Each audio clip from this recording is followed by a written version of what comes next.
Let's cross now to Summit TV for an update. Hello and good morning. I'm Jennifer Su in Johannesburg, and here's a look at some of the top business stories from across the African continent. Post-election violence in Kenya has cost the country's economy dearly. The economy shrank 1.3% in the first quarter of this year. That's down from 7.7% growth a year earlier. Now, one of the country's key sectors, that's hotels and restaurants, contracted by 60%. Tourism is traditionally Kenya's second biggest earner. Agriculture and forestry also shrank by almost 5%. The violence led to more than 1,500 deaths and 300,000 displacements. And analysts warn there's little chance the economy will enjoy strong growth this year. Nigeria's lack of electricity has led to 3 million job losses, while hundreds of factories have had to close their doors in the past 15 years.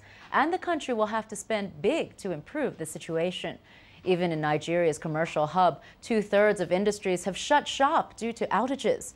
The country has been struggling with blackouts for the past 2 decades. But in recent days, the crisis has intensified, with the entire country left in the dark on 2 separate occasions. Experts estimated last year that demand stood at 20,000 megawatts, but supply was just 3,000 megawatts. A recent review found Nigeria needs to spend $85 billion to achieve a stable power supply. Manufacturing in South Africa is slipping into recession. That's the word from investment bank Investec following the release of its latest Purchasing Managers Index. The index slipped 5.3 points month on month to 43.8 in June. A reading below 50 indicates contraction. Business activity dropped to 38.7. That's even lower than in 2003 when the sector was in recession. Sales orders are at their lowest in 5 years, and more companies are cutting jobs. Investec warns it's downhill all the way to the end of the year. And staying in South Africa, Royal Dutch Shell has sold a 25% stake in its local refining unit to Tebe Investments. That's to meet the SA government's Black economic empowerment targets. Shell, however, did not disclose the value of the deal. The deal will kick off in October of this year. According to Bloomberg, it gives Tebe a 12.5% stake in Sapref, which Shell co-owns with BP.